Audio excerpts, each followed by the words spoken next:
Mesdames, Messieurs, bonjour, ici Michel Lacroix qui vous souhaite la bienvenue à l'émission au 19e. Cette semaine, on poursuit notre tournée des manufacturiers, plus spécifiquement Cleveland et Srixon. Jean-Sébastien, de ton côté? Comme à tous les ans, la Foire mondiale du golf est un incontournable et en compagnie d'Émilie, on a fait le tour et on vous dévoile ce qui a attiré notre attention cette année. À la leçon, Steve Foisy nous parle des coups d'approche, plus spécifiquement sur des distances variant de 50 à 80 verges. Tout ça et plus encore cette semaine à l'émission au 19e. Au 19e, une présentation de RBC au service de votre réussite. En collaboration avec Mulligan Centre du Golf pour un nouvel élan.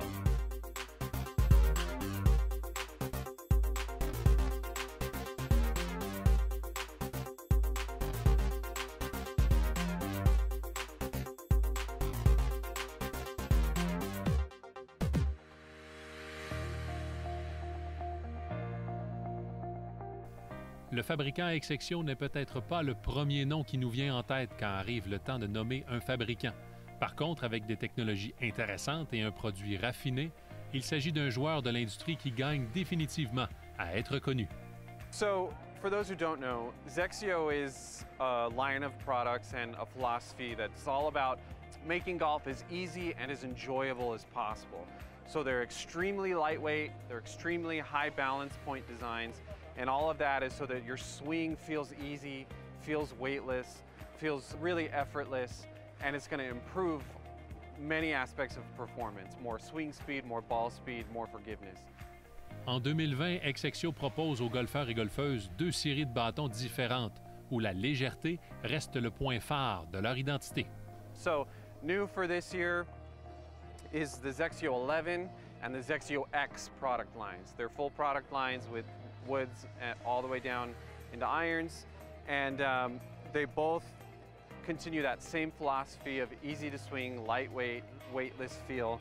The 11 line is our flagship mainline product that's for the majority of moderate swing speed golfers, and then what the X line is bringing to XXIO is the look and the feel and the sound that a lower handicap player would expect from things like forged workable irons or composite drivers with carbon inserts.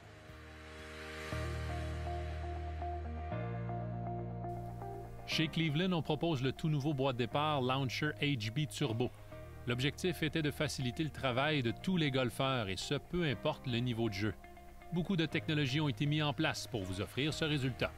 We've got a few things going on. First of all, our turbocharged cup face, which has a new variable thickness pattern, which is going to spread those ball speeds off center so you get more consistent speed and more speed overall. Sachez que ce n'est pas uniquement au niveau de la tête que l'on retrouve de l'innovation. La tige de votre boîte de départ, comme tous vos bâtons d'ailleurs, est un rouage important qui contribue à vous offrir un maximum de distance. Les ingénieurs ont d'ailleurs optimisé cette facette. So what we did with the shaft and with the swing technology is we created a little bit of counterbalancing the shaft so that the swing feel is a little easier, and then we added a little bit of mass to the head to give you more momentum, more power as you're coming into the ball.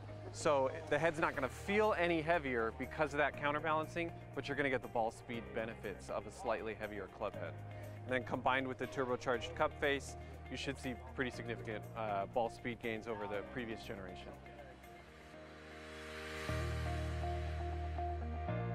Si une partie de l'identité de la compagnie Cleveland est d'obtenir le plus facilement possible la plus haute trajectoire de balle optimale, nul besoin d'expliquer pourquoi l'hybride Launcher Halo est un incontournable. So moving on to the Launcher Halo, which is another brand new club for us this year. It's a hybrid with a lot of great game improvement technologies built in. It's got on the bottom, as you'll see immediately, what we're calling glide rails, which are these features that really improve turf interaction, especially if you happen to come in a little bit behind the ball, or if your face is a little open or a little closed. It's going to help straighten you out and give you really great contact for better launch, better distance, even on those little bit of mishits. You know, so whether you're hitting it out of the sand, out of hard pan, out of rough, or the fairway, you're going to get better contact more consistently so that you can do what a hybrid is meant to do, you know. Jean-Sébastien, c'est l'heure de la question quiz de la semaine. Oui. Et cette semaine, on fait un petit clin d'œil au légendaire Byron Nelson. On parle de l'un de ses nombreux records. Oui, on dit que, Émilie, les records sont faits pour être battus, mais j'ai bien l'impression que sa série de 11 victoires acquises en 1945 est un fait d'armes tout à fait exceptionnel et ça ne se sera probablement jamais atteint. Et de cette série de victoires, on parle entre autres à celle qu'il avait acquise au Montréal Open qui se déroulait au club de golf Ilsmer. Et là, la question qu'on se pose, c'est de cette série de victoires consécutives, est-ce qu'il a réussi à faire un peu d'argent? Alors, voici la question de la semaine. Durant cette séquence de 11 victoires consécutives, combien d'argent M. Byron Nelson a-t-il empoché au total? A. 30 250 $. B. 50 250 $. Ou C. 70 250 $. La réponse après la pause.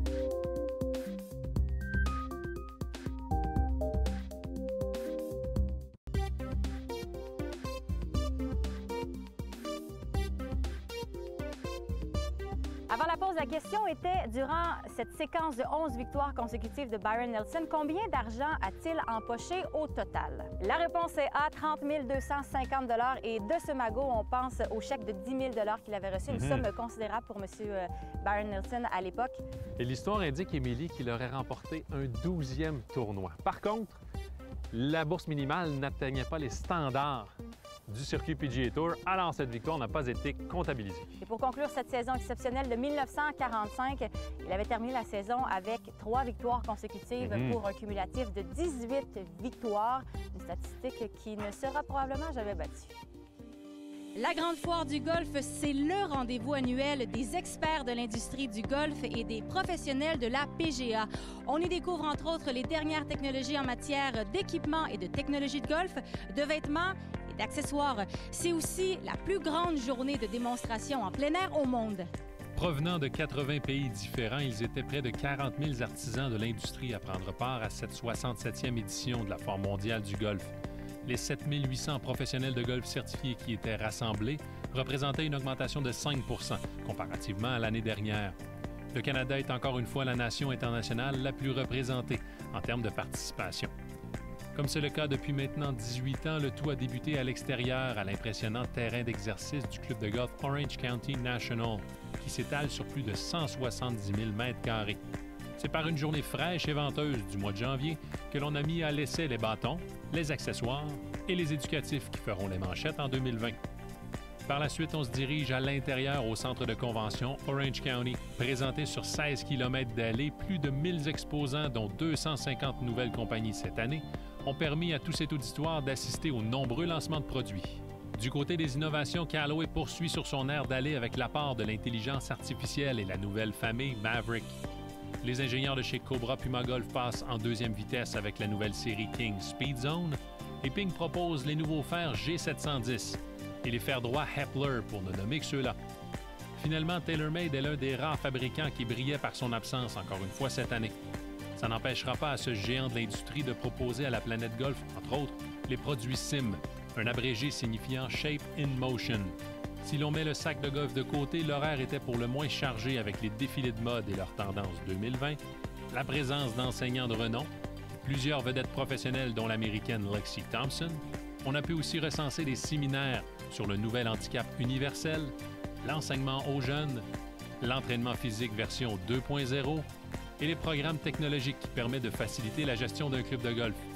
En résumé, le salon PGA Merchandise Show rassemble chaque année l'industrie mondiale du golf pour faire avancer les carrières, les entreprises et la santé de notre sport. Et ce, pour votre plus grand bonheur. Jean-Sébastien Légaré pour Au 19e. Qui dit nouvelle saison de golf dit peut-être nouvelle garde-robe. Voici les tendances vestimentaires 2020. Nouveauté du côté des femmes chez Puma, Power Shape, une nouvelle technologie vraiment qui sera très appréciée des dames dans les vêtements de golf. This is our new Power Shape skirt from Puma. You know, we were thinking about the trends in the marketplace and how women love to wear their leggings everywhere, and we wanted to give her that same comfort in her golf apparel. So our new Power Shape skirt has a really stretchy waistband, but it's flat seamed, it's bonded, so it gives you a really nice flat you know, the way it lays across your stomach. It almost acts like a little, you know, sucks everything in. It gives you a shaping and slimming effect.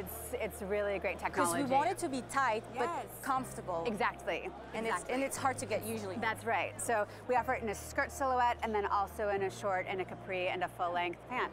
So we love our Power Shape. Yeah, the new 2020 Puma Cobra line is amazing. The fabrics are cotton, but at the same time they're very breathable, which I love, and they have some new colors, which I really like. They're bringing back in the baby blue color, which I absolutely love wearing on Sundays, and just bright, different fabrics, different materials and everything. So I'm really looking forward to representing Puma and being stylish out there. I feel like this is a lot more athletic than what it used to be. Yes, you're definitely seeing a little bit of a sportier approach here. This does fall within our sport performance range of the women's overall range. And what we've done here is you see the perforation, nice little subtle detail, but it has a laser finish to it, so it's a little bit lighter in weight, a little bit more technical. Beautiful fabric here, stretch, breathable, does have some water moisture resistance as well, so we're excited about that. But one key feature to this has a built-in bra. It makes it a little bit easier to function in for the female athlete. And I also feel like this is the kind of dress that you can wear on the golf course, but also like when you're doing errands, for example. That is critical. If you look at the female athlete today, it's all about versatility, and we believe we provided a dress here, even with the pocket detail, that makes it as versatile as possible. It is for sure. It's going to be a big seller. Thank you. Thank you. Du côté des femmes, chez Greg Norman, une collection qui va certainement faire tourner bien des têtes, Pearl Collection, où vraiment la perle est mise en valeur d'un bout à l'autre. Yeah, so in the women's collection, in addition to all the great fabrics that we run, like the ML75, we always love to have little details like this, like the pearls here and the foil print, and even the silver zipper. And then here, we have the mapping of the colors, but then we also have the little pearls hot fixed on the collar there, so it's just very subtle, clean. And this is still the ML75? Yeah, this is actually ML75 recycled, so this is using recycled bottles again. This one last year was a big hit, not in this color though, but you're bringing new colors. Yes, actually what we like to do is we use our fashion collections as kind of our laboratory where we try new fabrics and new silhouettes. And this was such a big hit last season that we decided to bring it back in a whole range of colors. Again, and still with the little signature shark puller there. And then another example of that was this skirt was also in a fashion collection in just one color with the laser cut hem here, scalloped hem, and the X-Lite 50, the lightweight woven. And we have a companion piece that was also carryover from last season. Both of these were big hits. This one really feels like wearing absolutely nothing. It's like silk. It stretches with you, yeah, and it's wicking too in its performance, so. Thank you so much. Thank you.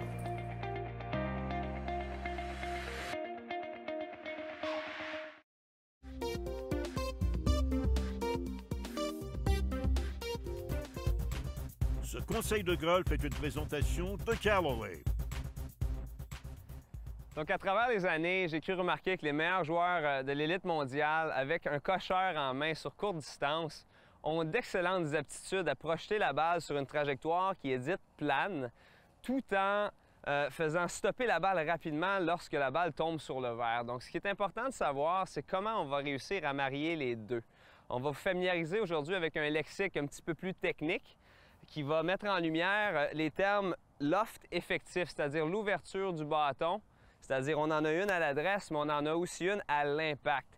Et ce loft-là, si par exemple, présentement, je me trouve ici avec un 56 degrés, au moment du contact, ce qu'on souhaiterait, au minimum, c'est de réduire l'angle du cocheur d'au moins 5 degrés. Les meilleurs au monde sont en mesure de le réduire de près de 10 degrés. Donc ça, c'est un.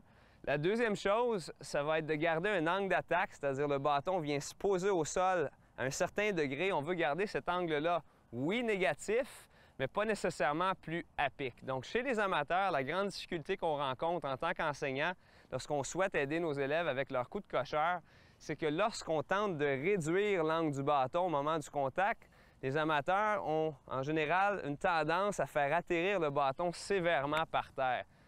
Ce que ça nous donne, ça va peut-être nous aider à garder la balle sur une trajectoire plane. Par contre, l'effet rétro ne sera en rien supérieur, contrairement à ce que beaucoup peuvent croire. Donc, comment on réussit à marier les deux? Ce qui est primordial de savoir, c'est que le cocheur, premièrement, un 56 degrés, si on préfère faire voler la balle plus basse et la faire tourner vers l'arrière davantage, on est mieux de faire l'utilisation d'un cocheur intermédiaire ou même d'un pitching wedge, contrairement à ce que beaucoup peuvent penser. De cette manière-là, la friction entre la tête de bâton et la balle sera plus élevée. Donc, au niveau de l'élan, qu'est-ce qu'il faut retenir? Si vous êtes familier avec le sport qui est le tennis de table ou le ping-pong, le mouvement va s'apparenter à un coup droit qui est dit brossé. De cette manière-là, le bâton, sa provenance sur la balle sera de l'intérieur vers l'extérieur, du moins en sensation. Et c'est de cette manière-là, tout en s'efforçant de maintenir les mains loin devant le point d'impact, qu'on va pouvoir agencer les deux. Donc, pour être capable de faire ça, comme les meilleurs à la télévision, voilà l'éducatif que je vous propose. Donc, vous prendrez un cocheur pitching wedge intermédiaire ou bien un 56 degrés. Sachez que l'effet rétro sera probablement pas plus élevé avec le 56. Vous allez prendre position adéquatement, c'est-à-dire avec une position des pieds étroite et une plus grande portion de votre poids sous le pied de la cible. De cette position-ci, vous allez simplement placer le bâton derrière votre pied arrière et depuis une vue de la ligne d'envol, ce que j'aimerais que vous ressentiez, c'est que le bâton, vous allez le glisser vers l'extérieur, donc vers la gauche pour moi en tant que gaucher. Assurez-vous, vue de face, que vos mains sont en avant de la balle, du moins au moment où le bâton passerait sur celle-ci, comme ceci.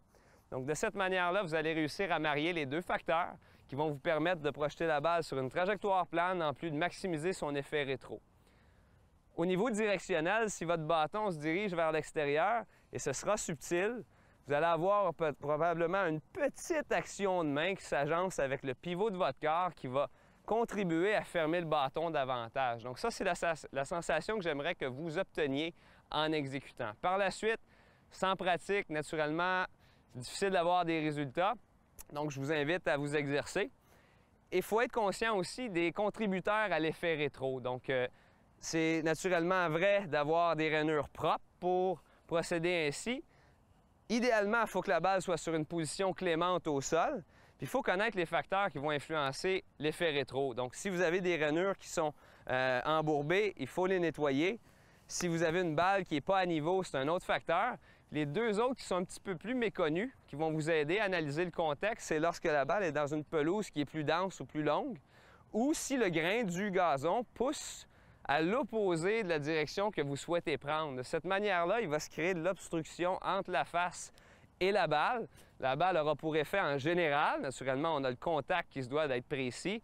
On va projeter la balle à ce moment-là plus haut. La balle va tomber plus rapidement, puis à l'atterrissage, on va obtenir un petit peu plus de roulement. Donc, si vous mettez ces quelques éléments-là en pratique, je vous garantis que vous allez avoir le plaisir de voir votre balle danser sur le verre en 2020.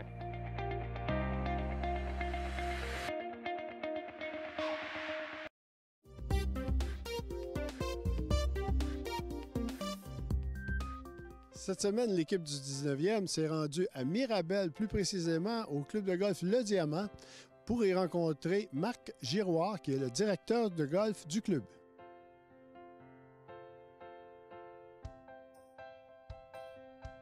Le Diamant connaît une belle période actuellement, surtout avec votre retour en tant que directeur de golf, mais aussi pour d'autres raisons qui vous sont chères d'ailleurs. Oui, mais c'est certain que la saison 2019, il y a eu beaucoup de nouveaux ici au club de golf. En premier lieu, la gestion du club de golf. C'est le groupe, je vais dire le groupe Beaume, mais c'est Jean-Sébastien et Sylvain Beaume qui ont pris la gestion du parcours ici. Ce sont des maniaques de golf et ce sont des gens qui ont l'expérience dans le domaine du golf, étant propriétaires du club de golf Le Champagne. Ils veulent apporter leur expérience qu'ils ont acquérie là-bas, ils veulent l'amener ici. Et quelles sont les différences? On veut, premièrement, on veut des conditions de parcours impeccables.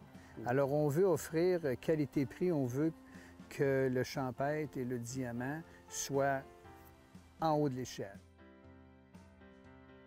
Premièrement, souvent, les gens vont dire « c'est difficile, le diamant ». Pourtant, ce n'est pas un parcours qui est si long que ça. C'est un terrain qui se joue à 6500 verges. Les verres, ce n'est pas de grands verres, mais il n'y a pas un trou qui est pareil. En 2019, il y a 6-7 trous, les 6-7 premiers trous qui ont été aménagés de la façon qu'on veut. Ça ne veut pas dire qu'il n'y aura pas d'autres choses. Puis là, maintenant, bien, on a entamé de 7, 8 jusqu'à 12, 13, où les gens voient une différence, les gens viennent et puis ils disent « Wow, hey! » Justement, parlant des gens, c'est quoi la clientèle que vous voulez attirer ici? Bien, c'est certain qu'on recherche, oui, on veut des membres. C'est important pour nous d'avoir des membres, mais il ne faut pas penser que c'est un club strictement privé. Ce n'est pas un club strictement privé. Loin de là, on veut... les visiteurs sont plus que bienvenus. Souvent, les gens disent « Ah, bien, nous autres, on est des joueurs d'un jour, on est des visiteurs, puis on va jouer à 5 heures. » Non, c'est pas ça. Ici, on n'est pas un club où il y a 30 000 rondes de golf. C'est pas l'objectif. Oui, on veut un certain nombre de membres. Et puis les membres, évidemment, ils ont préséance sur les heures de départ, etc. Mais je veux dire, en matinée, en après-midi, il y a toujours de la place pour les visiteurs, sauf exception si on avait un événement corporatif qui est très occasionnel. Puis si on vous demandait quels sont les trous signatures ici, il doit y en avoir 2 ou 3 qui sont parmi vos préférés, je suis sûr. Moi, personnellement, je trouve que le 7e trou et le 9e trou, c'est deux trous où il y a de l'eau en jeu, mais il y a quand même de la place pour frapper le coup de départ. Mais c'est un trou stratégique où il faut penser. Le golf, c'est un peu ça aussi, c'est un petit peu d'avoir de stratégie. Ici, le trou numéro 5, c'est sûr que c'est un terrain, comme je mentionnais, c'est pas de par sa longueur, mais ça fait qu'on est obligé de penser, de dire, OK, bien là, il faut aller se placer là ou aller se placer là. Puis c'est ça qui fait en sorte que moi, les trous comme le 5, le 7, le 9, ce sont des trous que j'aime beaucoup. Quel est le plus beau compliment, en terminant, le plus beau compliment qu'on vous a fait ici concernant le club de golf? Bien, en ce qui me concerne, moi, quand je dis en ce qui me concerne, qu'est-ce que j'aime le mieux entendre, c'est de voir des gens dire, hey, on ne connaissait pas ce terrain-là. Mon Dieu, c'est beau. On va revenir. On a été bien accueillis, puis on va revenir. C'est très beau. Puis ils auront la chance de rencontrer Marc Giroir, qui est probablement l'un des meilleurs, sans conteste même, des meilleurs joueurs professionnels de golf au Québec. Merci beaucoup et bienvenue au Diamant. C'est là-dessus que se termine l'émission cette semaine. Notre prochain rendez-vous, attention, c'est vraiment quelque chose à ne pas manquer. Un long reportage en compagnie de la jeune star québécoise Céleste Dao, qu'on est allé rencontrer à l'Université de la Georgie, où elle poursuit sa préparation et également ses études. En compagnie de Jean-Sébastien, son invité, nous allons en quelque sorte démystifier l'ajustement sur mesure pour les golfeurs. Et à la leçon, Russell Miller se retrouve dans le sable, comment bien s'en sortir. Tout ça et plus encore la semaine prochaine à l'émission Au 19e, là où on entend bien entendu les meilleures histoires de golf. Au 19e vous a été présenté par RBC, au service de votre réussite. En collaboration avec Mulligan Centre du Golf. Pour un nouvel élan.